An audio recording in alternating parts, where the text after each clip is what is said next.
Hello and welcome to our weekly news recap. Today we have 5 stories to cover, starting with Costa Rica being included in the European Union's blacklist of non-cooperative countries in tax matters.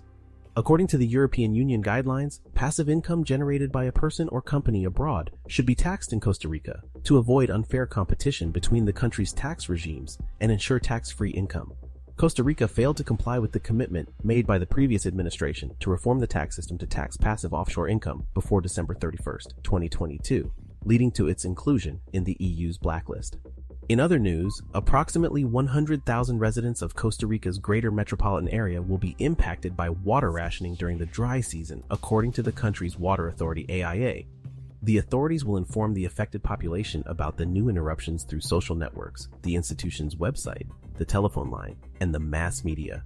Although the 2022 rainy season was very strong in the Pacific, the Caribbean did not receive significant rainfall, leading to the need for water rationing.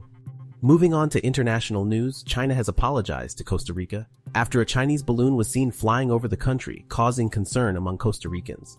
The Chinese embassy stated that the balloon observed from several points of the national territory was a civilian balloon for scientific purposes, mainly meteorological, and posed no threat to the country. The embassy attributed its presence in Costa Rica to a deviation from the programmed route due to weather conditions and limited self-steering capability.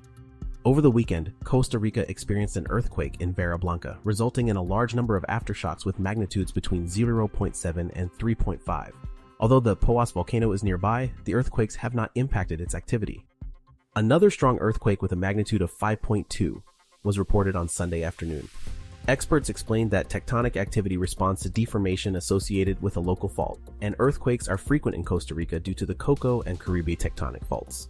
While no closures have been announced, the area remains prone to seismic activity and more earthquakes may occur in the future.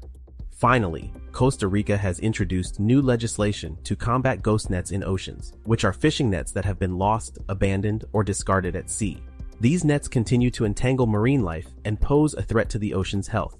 Representatives Katia Rivera, Alejandra Larios, and Oscar Izquierdo, together with the organizations 1C and Marviva, have introduced legislation to regulate and prohibit the use of ghost nets in Costa Rican waters. That's it for this week's news recap. Stay tuned for more news next week, and don't forget to go to ticotimes.net to get your daily dose of news.